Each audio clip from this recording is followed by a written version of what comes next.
Good morning to a brand new day. Time to learn and games to play. Learning things is so much fun.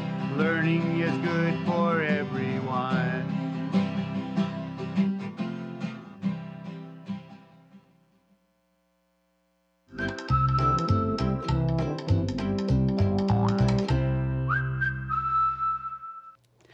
Good morning, third grade. My name is Mrs. Nix, and I am so excited to be here with you and support you as you become amazing thinkers, readers, and writers.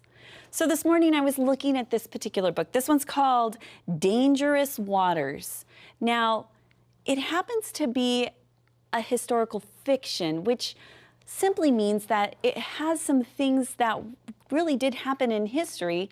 If you've ever heard of the Titanic and that fateful adventure with an iceberg, then you kind of know how things are going to go. But this is where an author will use their creativity and they'll come up with a whole new story. So this one happens to be about a young boy who was 12 years old and snuck aboard the Titanic's maiden voyage. And there's all kinds of adventure that happens on here. If you want to find out what happens to a young boy named Patrick Waters in Dangerous Waters, you need to check this out. You can do that at your local county library, or you can go online and check it out with Sora. All right, so speaking of Sora, here in Fresno Unified, we have a little friendly competition. We love to count down the top 5 schools that have been checking out books on Sora. So I've already said the 5th place, the 4th place. Now let's look at 3rd place. Who today is in 3rd place? And that was Holland Elementary. So great job, Chargers. I'm going to put you right up here on our little poster of fame so that we can celebrate you and all the wonderful things that you're doing with checking out your books. If you would like to see your school's name up on our poster, it's really simple. All you need to do is go online and check out books from Sora and invite your classmates to do the same. The schools with the most checkouts are the ones that get up on our poster. I'd love to be able to announce your school. Speaking of fun announcements, here's another fun announcement. These fun activity books that are here, I would love to be able to send one to you. Do you know how to get one? That's right. All you need to do is send me an email or a letter. You can do it right here to the address that's below on the screen. You can tell me what it is that you're learning or something that you've learned, maybe even on the show, or a book or two that you've been reading and you'd love to share with all of our fun and fantastic classmates. Tell me about it in a brief little note, and don't forget to tell me your address so that I can include one of these books for you at home. It doesn't cost anything, so I'd love to be able to do that with you. All right, boys and girls, let's get started this morning. I have 3 things that I'd love to go through with us this morning. We're going to look at some R-controlled vowels, some prefixes, and then finish up with some figurative language. We're going to look specifically today at idioms. Okay, let's get started with those high-frequency words and just warm up our brains this morning. Are you ready? Okay, let's go through. You read them at home. I know you're doing a fantastic job. Did you have any of them that you've been practicing this week? Great. I know by Friday you're going to have these down. Let's do it together. Okay, must, much, myself, my, not, no, number, now, never, new. Excellent job. Okay, so today I want to be able to look at just these. Now, they're pretty simple, right? We've got no, N-O. I don't know about you, but my mom used to spell it to me all the time when I was getting in trouble. No, I said no, N-O. So that one was an easy one for me to spell. But how about this one? Not, N-O-T. It's another easy one, right? Excellent job. I'm so proud of you. Help me use them in a sentence because we want to be able to make sure that we're using them correctly. All right. I am able to go with you. What's the second sentence? Read it. We have bananas left. Okay, well, we would not say we have not bananas. We would say we have no bananas left. And I am not able to go with you. Fantastic job. Okay, so now let's spend some time and look at those R-controlled vowels. All right, I've got some words that we're going to look at and just train our brains to be able to recognize and see those spelling patterns and think about those sounds. So the sounds we're working on are or and are. So I brought my corn sound spelling card and my star sound spelling card so I can remember those sounds. Now let's talk about some of the spellings. So for the or sound, I have O-R. Can say or, like here in the middle of the word porch. Do you see it? Porch. And how about this one? Resort. Resort. Good job. Okay, how about these? Try this. O-R-E says or, like in this word. Adore. Ooh, do you adore someone? I adore my pets. All right, how about this one? Before. Before. Good job.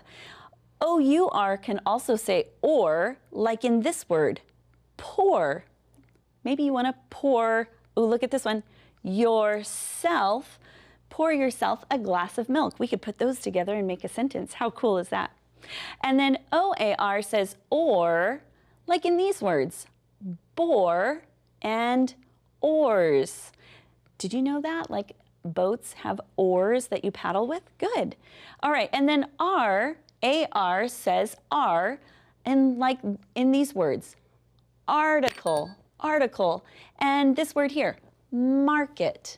Nicely done. Okay, let's look at prefixes now. So prefixes, in order to talk about a prefix, we have to then talk about these here in the middle. This is called a base word, or you might call it a root word. Sometimes teachers will call it that. I feel like I've called both in my classrooms. It doesn't really matter, but essentially what a base word is that it's a word that can stand on its own. It has its own meaning. Here's some examples. Name, mix, and able. All of those are just words that can stand on their own. Okay, we've talked about suffixes. Those are at the end. This week we're working on prefixes. Prefixes are found at the beginning. Okay, so are they a word? No, they're not a word. It's a group of letters that are added to the beginning of a word to change its meaning. Okay, so what do I mean by that? Well, you can add RE to the beginning of the word, and that would just, by adding that RE to the beginning, means that you're going to do it again. Let's look and see what that would look like. So if I have the word name, if I'm going to name something, well, maybe I'm going to rename them. I'm going to name them again. I'm going to rename my teddy bear, right? I didn't like the first name. I'm going to rename it.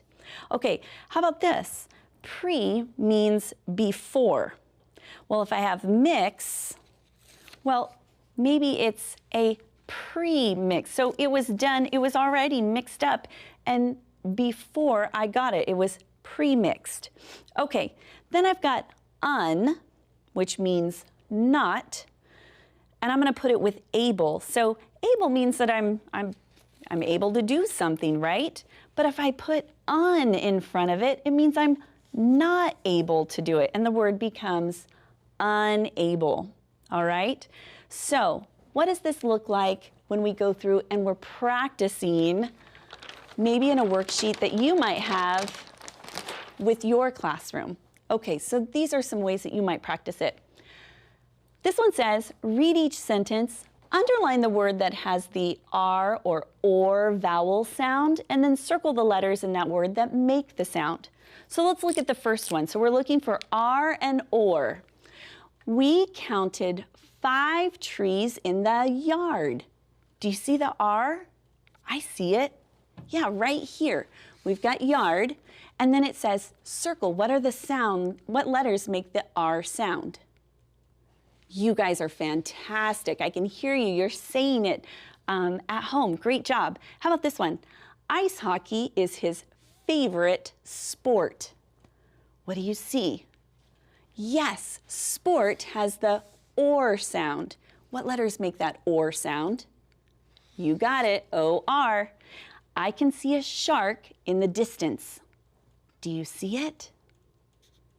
Yes, right here, shark. And what letters make the R sound?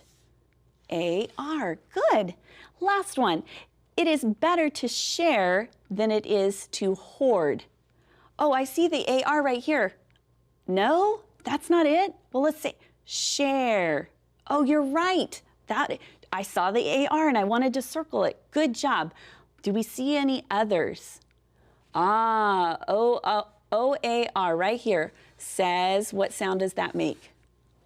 Or. You guys are so good. Tried to trick me a little bit there. Okay, let's practice some of those prefixes.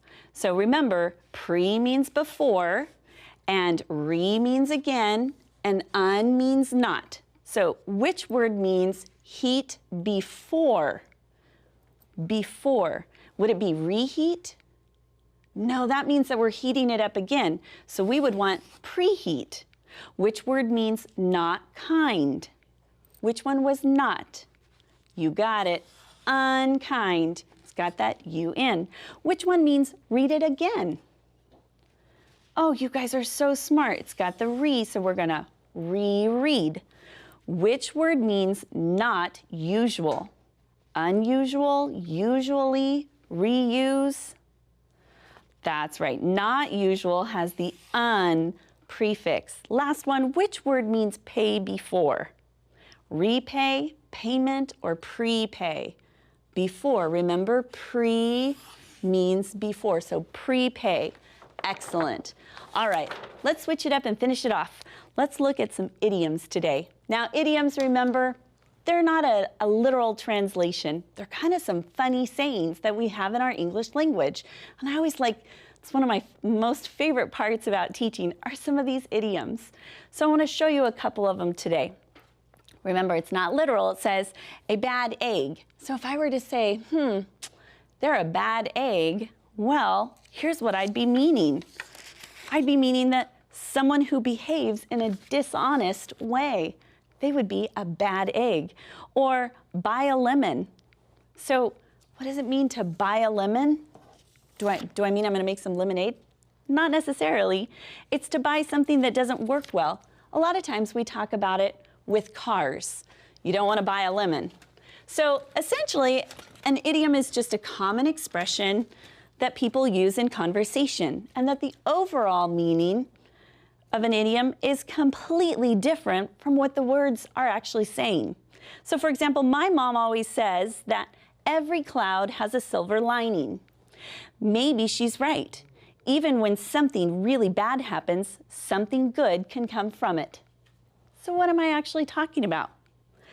Do I mean that clouds are they're just silver? Probably not. How about nothing good can come from something bad? Well, no, that's not what we're saying, right? We're actually saying good things can come from bad things. So when you hear something as, that every cloud has a silver lining, it simply means sometimes there's a good thing that comes out of a bad situation. All right, so thanks for hanging out with me today as you're getting ready for school. I'd love to hear about some of the idioms that you're learning about. Don't forget to send me an email. I can't wait to see you back here at PBS tomorrow. Have a great afternoon and learn a lot. See you then. Bye-bye.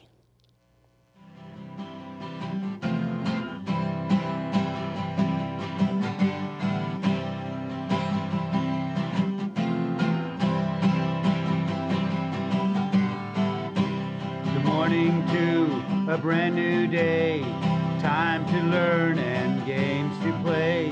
Learning things is so much fun, learning is good for everyone.